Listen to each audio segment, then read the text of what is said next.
Welcome back to Project Command. I'm Captain Peter Eunice, and I'll be your host.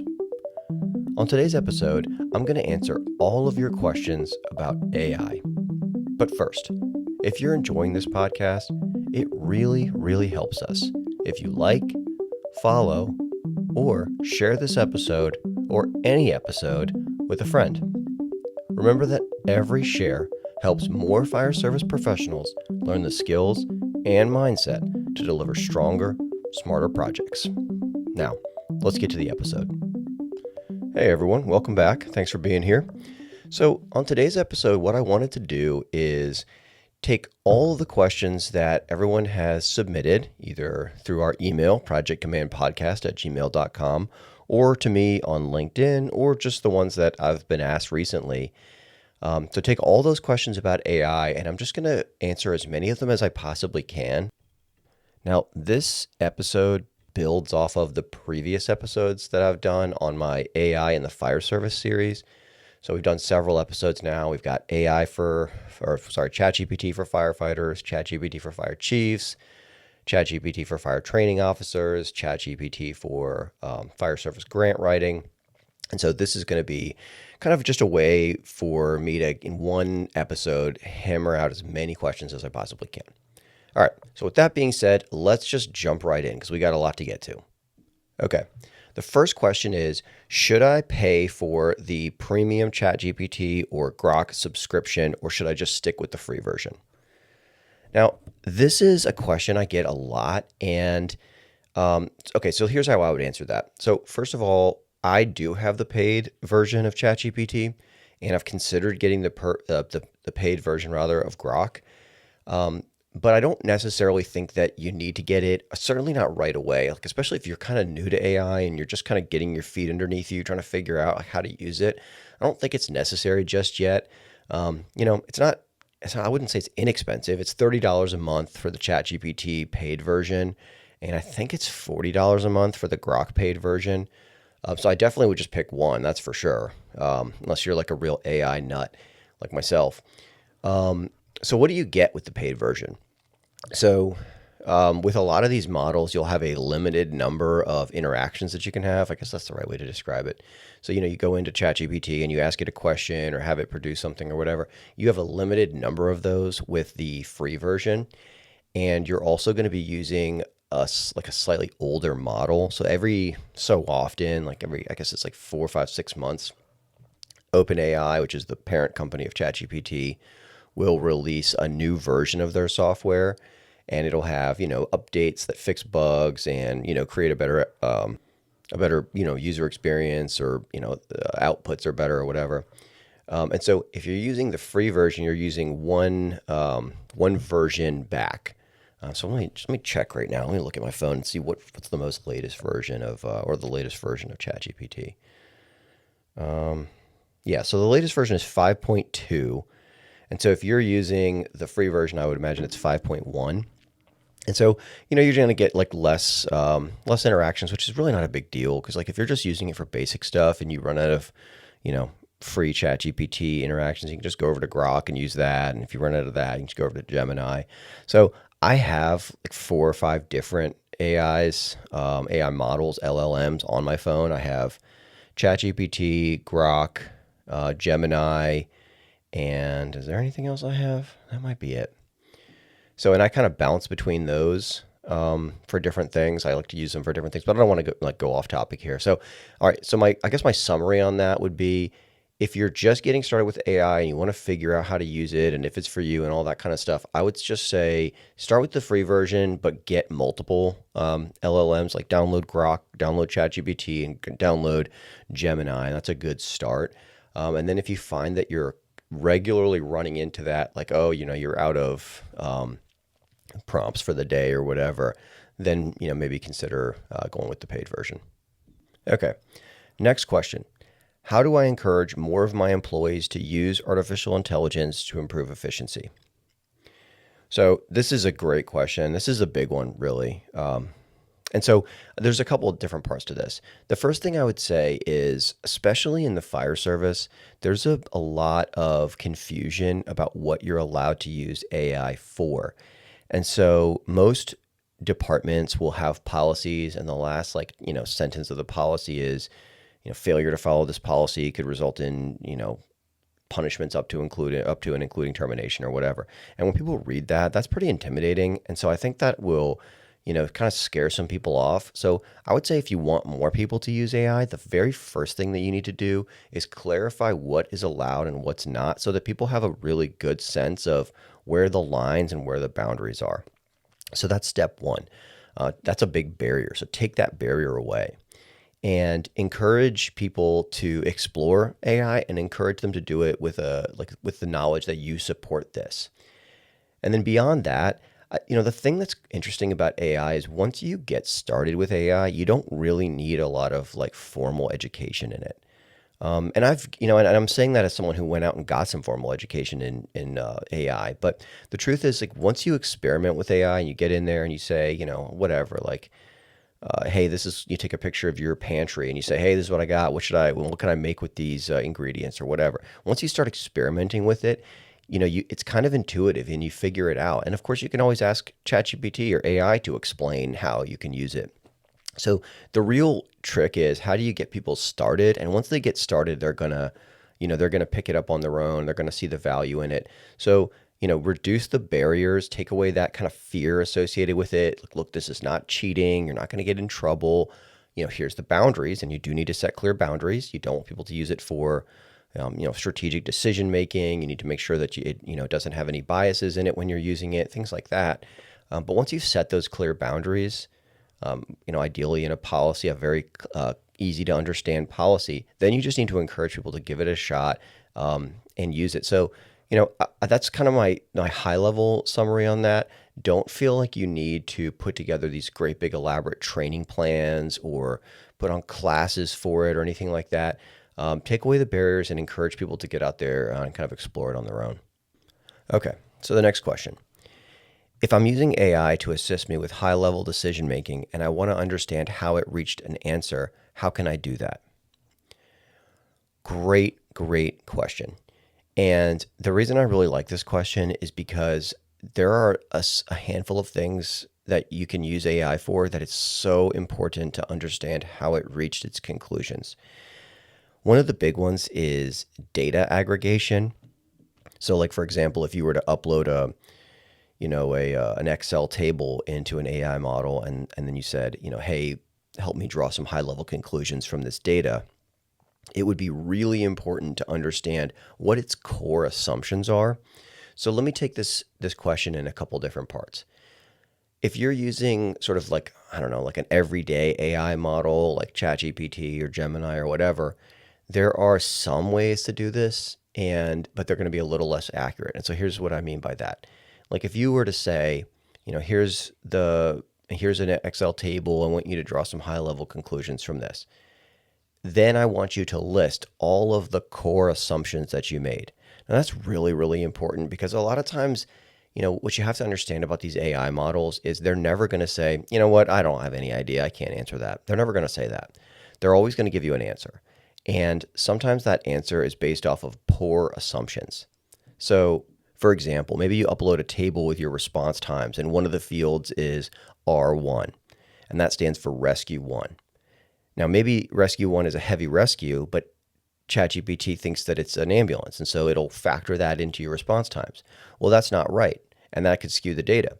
And that's just an example. It can do that with numerous different things. So you have to have it list its key assumptions. So you would say, from these conclusions that you've reached, list out the key assumptions that you made. And it would list, I assume that R1 is an ambulance or whatever. And then you can review those core assumptions and make sure that they're accurate. So adding something in there like list out your core assumptions is a great way to do that. But the truth is that with those kinds of models, there's somewhat of what's called a black box. Black box AI is actually a term I heard pretty recently, and meaning that you don't really know what's going on in there. You're kind of trusting it to tell you. Now, there are models out there that's not the case.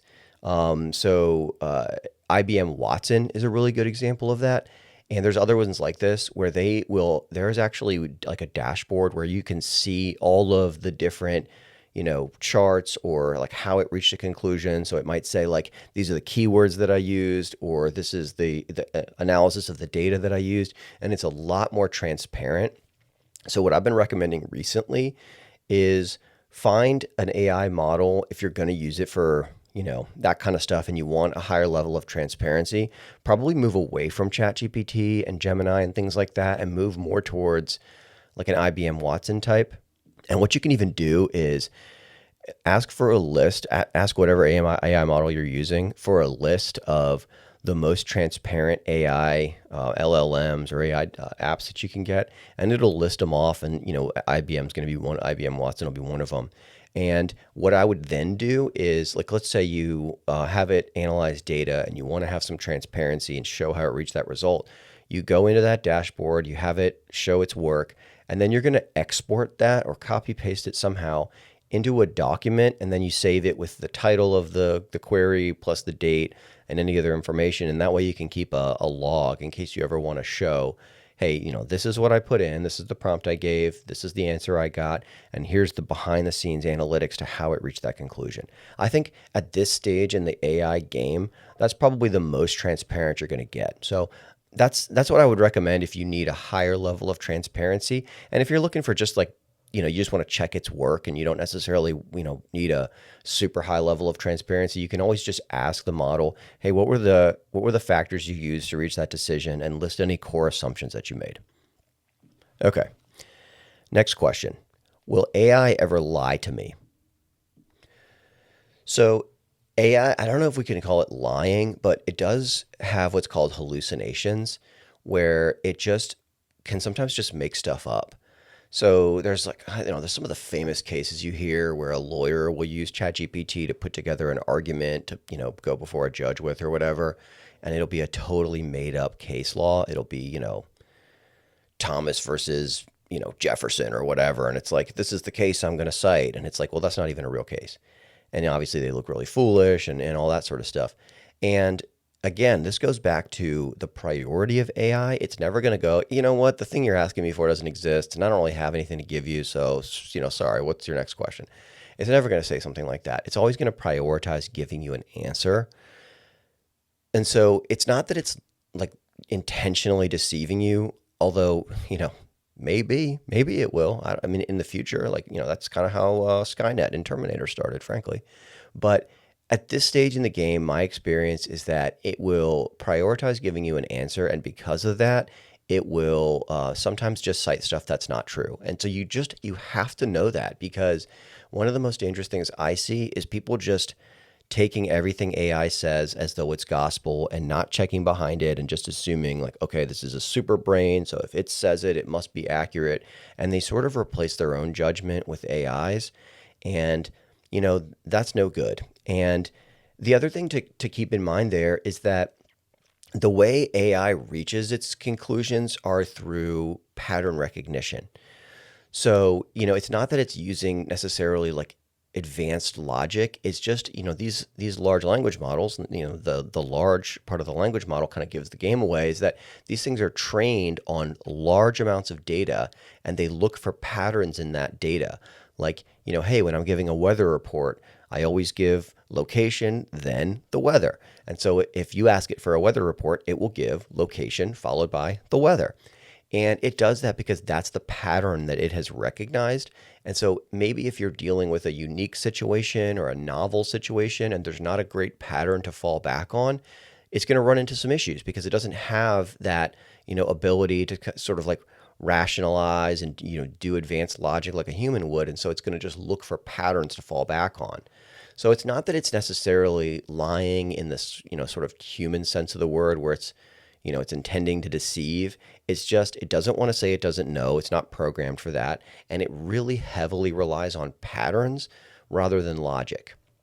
So I would just say, be skeptical of AI. And I'm a huge believer in AI. I'm a big fan of it. I'm an early adopter of it.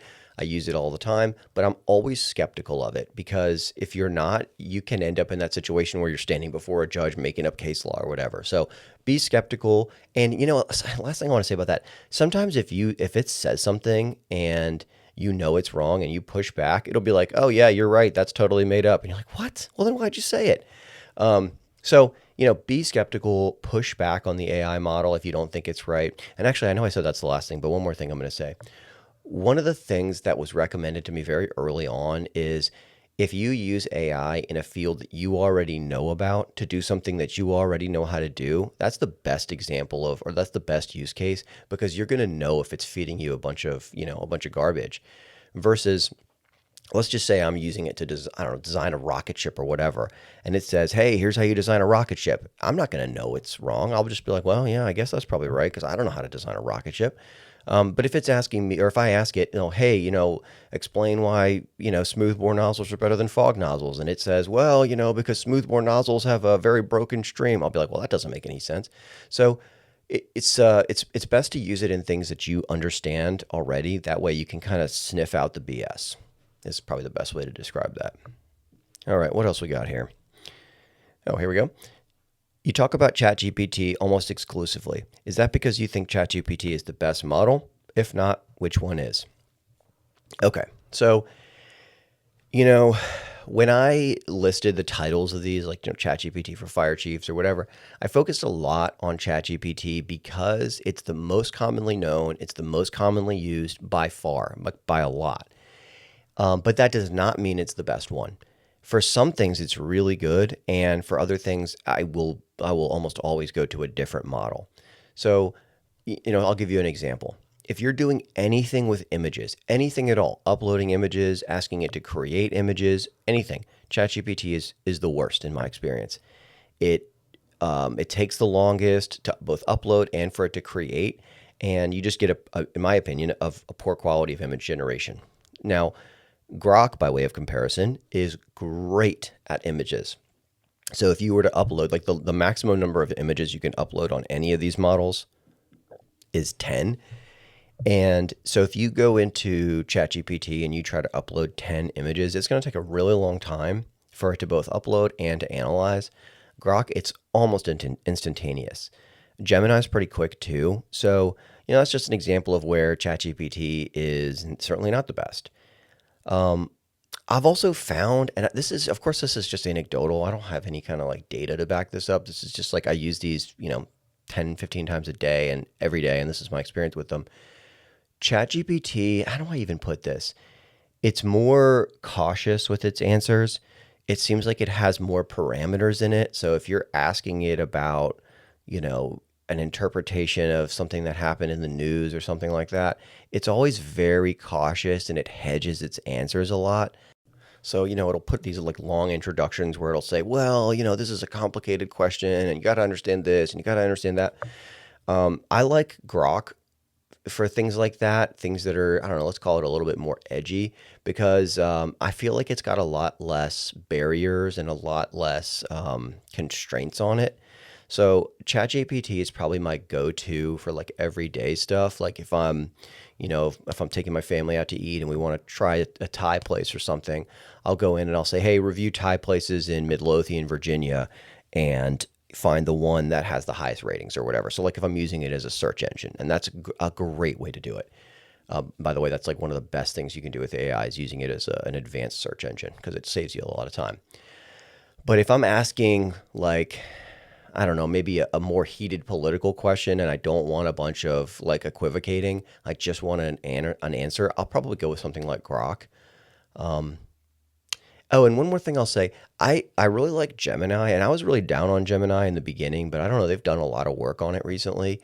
And I like Gemini for more academic stuff. Like if you're looking for research or you want help with something that's sort of like real academic in nature, I've found Gemini's really solid on that stuff. Like I needed it to help me with some maths, some like advanced math work, and I found it was very very useful for that. So, anyways, the core answer here is that no, ChatGPT is not always the best. It's the most heavily used, which means it has the highest volume of information to train on. Because every time you interact with a model, it's using your interaction to train the model. So, if we follow that logic, the more people that are interacting with a model, the more opportunities it has to train. Ergo, the better the model will get. So I like ChatGPT because it's the most heavily used, and so it has the most volume of information. But it's been my experience that it's not the best in everything. And the only way you're going to really figure this out is if you get in there and just start messing around with these different models. That's why I really recommend don't just download ChatGPT. Download ChatGPT, Grok, Claude, and I say Claude because a lot of people that whose opinion I really trust, like love Claude, and Gemini. So like maybe 3 or 4 different models, and you can kind of bounce around and try them out and just see which one you think is the best. All right, what else we got here? Oh, okay. Every time I try to use AI to create an image, it always turns out totally messed up. What am I doing wrong? The answer is you're probably not doing anything wrong. Making good images on, ChatGPT or Gemini or whatever, or Grok is hard. Now, when it's good, it's great. And sometimes it's just absolutely ridiculous. And here's a couple things I would do. The first is if you're making images, don't use ChatGPT. As I said, in the last answer, ChatGPT is probably the worst I've found for image related stuff. I would go to Grok for any image related things you're doing. And the second thing I would say is that your first attempt at an image is never going to look good. Okay. So for example, if you go and look at the logo for this podcast, I created that with AI. And it probably took me 15 iterations. So I said, hey, I want, a leather helmet shield, which says Project Command Podcast in it. I want it to have, the look of leather to it. I want it to be a red background, but not bright red. I want it to be slightly darker than fire engine red, and on and on. And then I tried, different things like, hey, I want there to be a little bit of soot on the shield. And then I was like, oh, that doesn't look good. So take that off. And the first image it created was like totally ridiculous. And then I say, okay, well, that doesn't look good. The shield is the wrong shape. I want it to be, this shape of shield. And I uploaded an image of a fire helmet. And the leather doesn't look like the right texture. This is the correct texture. So what I'm saying is you have to iterate it. And so your first one's going to kind of suck. You just have to go back and forth with the model. And eventually one of them is going to be like, oh, wow, that looks really good. And this is why ChatGPT is not good for this, because ChatGPT takes an eternity to make an image. Versus Grok, if you say, hey, create an image of a whatever, it's going to take 15 seconds. You try that same thing on ChatGPT, it's going to take you 2 minutes, which doesn't sound like a long time, but if you got to go back and forth with it like 15 times, it's a lot. So I really like Grok for this. Much faster, much better images. And because it's faster, it's easy to kind of iterate it and make it a little bit more better. So it's not that you're a little bit better is what I meant to say. So it's not that you're doing anything wrong. It's just that you have to have realistic expectations. The first time you try it, it's not going to look good. You got to go back and forth. And one more thing I'd say is, excuse me, you got to be really specific with what you want. Because if you don't, it's going to fill in the gaps. So, back to my logo, I had to describe everything. Like, here's how big I want the shield to be in relation to the letters. I want the color to be slightly darker than fire engine red. That's the wrong texture of leather. This is the texture I want. Really granular in the details, because anything you don't describe, it's going to just kind of make an assumption. And one more thing I would say, this is true for all interactions with AI. If you find something that works really well, save it. Save it. So, for example, if you're going to make regular logos, I'll go back to my podcast. When I do widescreen art, I use a very similar style for my widescreen art. And so I saved an image. And so I'll upload one of my previous images and I'll say, using this style, create widescreen art for this podcast. And that way it saves me from having to go back through and explain everything. Like, hey, the shield is supposed to be this shape and this big in relation to the letters and all that kind of stuff. So just like it's wise to save your good prompts, it's also really wise to save those good images, like add them to your photos, add to your photos in your phone or wherever. And that saves you a bunch of time if you're going to do similar style image generation. All right, here's one I like. Every time I use ChatGPT, it always gives me a lengthy introduction, which restates the question, and then at the end, it restates it again in the conclusion. How can I get rid of this and get a more concise answer? Okay, great question. So a couple things. The first is a low-level fix, and then I'm going to give you the sort of root cause fix here. So if you need something quick, I always will put concise, give me a concise answer, or just even concise answer at the end of my prompt. Or what I really like to do is ask for it in bullet points. I just, for whatever reason, ChatGPT and Gemini and Grok and all the rest give great answers when you ask for it in bullet points. It makes it concise. It forces it to organize the information, in a very sort of like, I don't know, what's the word I'm looking for here? It organizes it in a very linear and concise way. So I really like asking for things in bullet points. But yeah, specifically tell it you're looking for a concise answer. But here's the real fix. Okay, and I'm looking at my phone right now because I want to make sure I get this right. So, all right, if you have your ChatGPT app open, go to the top left corner, you'll see a long line, and right underneath it is a shorter line right at the top. So, like, if you're looking at your Apple phone, it'll say the time, and right below that, it says ChatGPT 5.2. And then to the left of that, there's a line with another line underneath it. It's kind of like the menu tab. Click on that, and it'll open, your history and all that other stuff.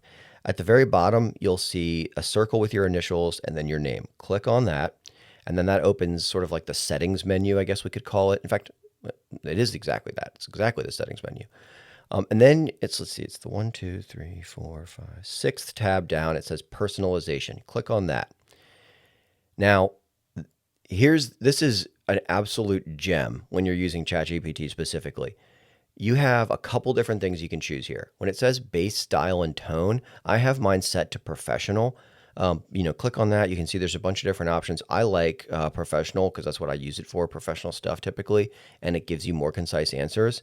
And then I didn't really mess with the characteristics that much, although I did set for emojis that I want less. And the only reason I selected less is because none wasn't an option.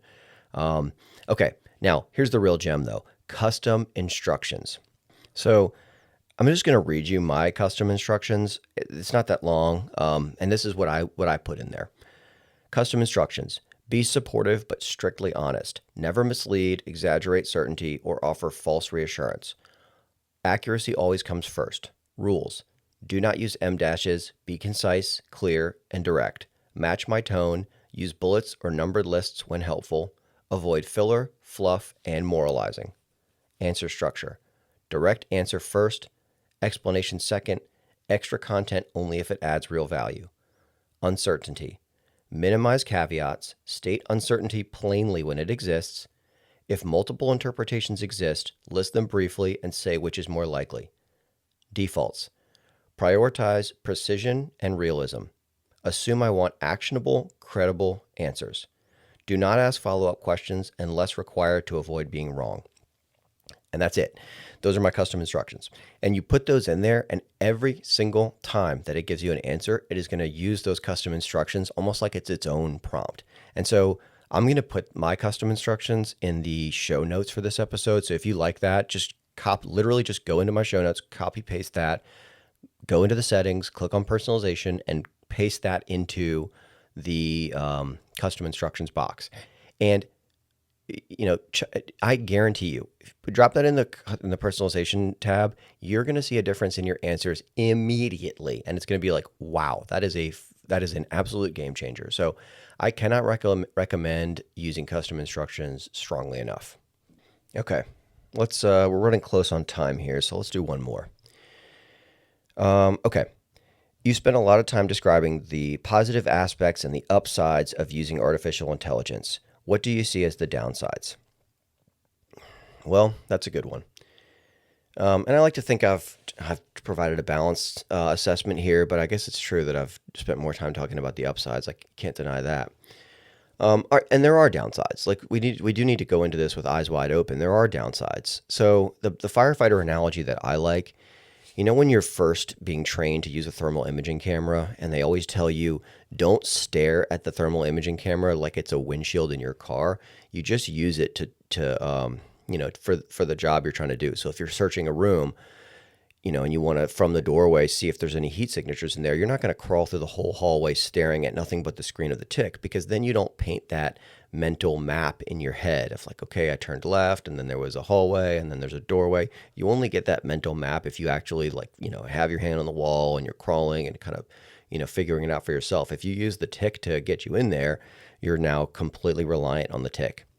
And it's like that with AI too. You don't want to over rely on it, because what I've noticed is it absolutely will take away your critical thinking. If you're going to AI for everything, you kind of lose the ability to think through stuff on your own. So I'd caution against over reliance on AI.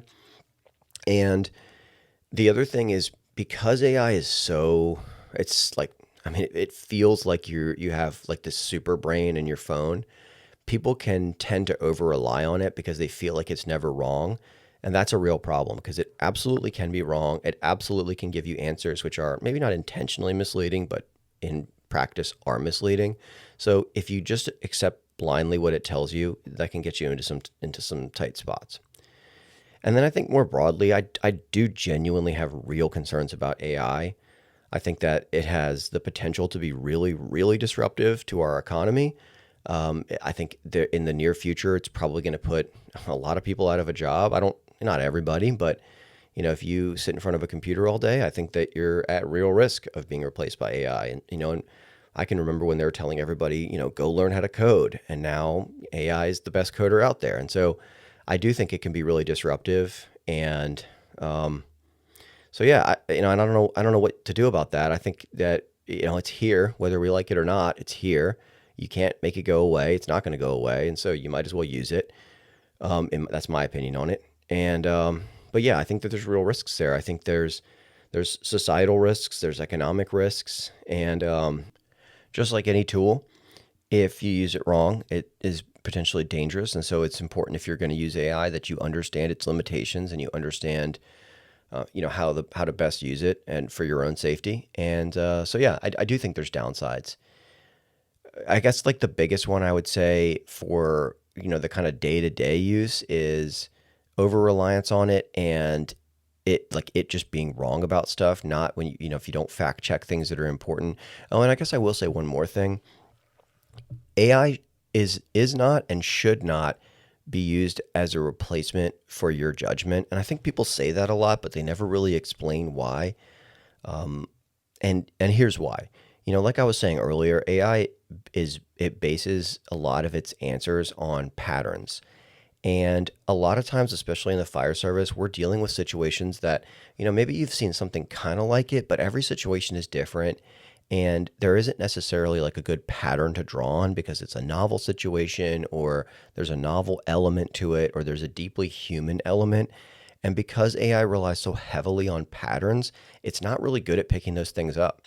So, if you're trying to implement a new software, for example, it can tell you, hey, this software can connect with this software via this patch, and it's going to cost this much, and it'll probably take this long, and here's some tech risks and some HR risks, and the rules are going to say this and that. But what it's going to miss is, hey, how much of a burden is this going to be for the end user when they're trying to fill this thing out at 3 a.m. and it's got, this many more check boxes or whatever. Like, it misses the human elements of things, because it just doesn't have a good way to synthesize like a bunch of patterns on that. There's not, those are sort of more like soft data elements, I guess we could call them. And it doesn't have those. So you can't replace your judgment, because it's going to miss, it's not good at novel things, and it's not good at the human factor. And anytime we make big decisions, those are critical things to consider: the human factor, and hey, this is a new problem, what are we going to do about it? So that's a huge risk with AI, is people being so wowed by it that they start to rely on it for everything, including replacing their own judgment. So I would strongly caution against that. And I would strongly advise that if you're going to use AI regularly, like I do, learn the limitations of it, figure out what it's good at, and pay attention to the things it gets wrong, so that you kind of have a sense in your mind, like, okay, this is where the boundaries of this thing and its capabilities are. All right, well, that's all the time we've got for today. I want to thank everybody for being here. And as always, if you have questions or comments or topic ideas, send us an email at projectcommandpodcast@gmail.com. That's projectcommandpodcast@gmail.com. We'll do our best to answer either directly or on air in a future episode.